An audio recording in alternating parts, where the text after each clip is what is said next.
Burada kəhrəba dükandır. Yo, mən bu dükana mütləq girməliyəm. Girin çəkim biraz buranı da göstərim. Hey. Baxın dostlar. Mənim belə bir təsbihim var. Bu da kəhrəbadandır. Hamısı kəhrəbadı var. Baltık kəhrəbaları. Bizi gözəldir.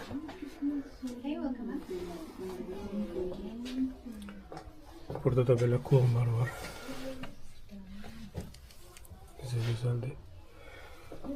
Yəni, mən dəqiq bilmirəm, amma eşitdiyimə görə kəhrəba zoba xeyirdir, ən çox da qadınlara. Bunu burada boğazdan asırlar. Deyirlər ki, kəhrəba zobu müalicə edir. Dəqiq bilmirəm, yəni eşitdiyim budur. Gərək bu haqda biraz araşdırım. Bəlkə ola bilər tibbi bir sübutu yoxdur, amma yəni deyilən budur. Amma bilirəm ki, kəhrəbada harmoniya enerjisi var. İnsanı sakitləşdirici, harmoniya verici bir enerji var. Baxın, necə gözəl qolbaqdır, təmiz kəhrəbadır. Çəksi yüngüldür. Təmiz kəhrəbaların çəksi yüngül olur. Əgər bir kəhrəba ki ağırdır, o təmiz kəhrəba deyil. Çox vaxt ona plasmas və yaxud da bakalit tərkibli maddələr qatılır. Necə gözəldir, buna baxın. Bu kəhrəbadır.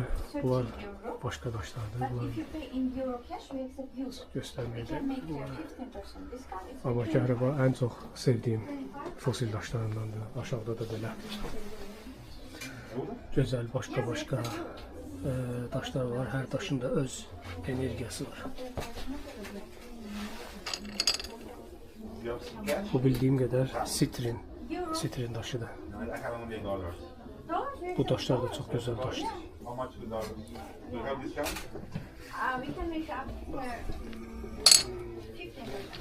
Böyle daşlar da var. Tiger eyes, pələng gözü daşı. Neyse, çok daşlar var burada. Buralara gəlib eləsəz, bu dükana mütləq gəlin. Ya özünüzə və yaxud da ki, başqasına hədiyyə almaq istəsəz, burada gözəl kəhrəba daşları ala bilərsiniz. Nəyə görə sırf kəhrəbanı göstərdim sizə? Çünki özüm də kəhrəba həvəskarıyam. Özümdə də müxtəlif sortlarda kəhrəba təsbihləri var.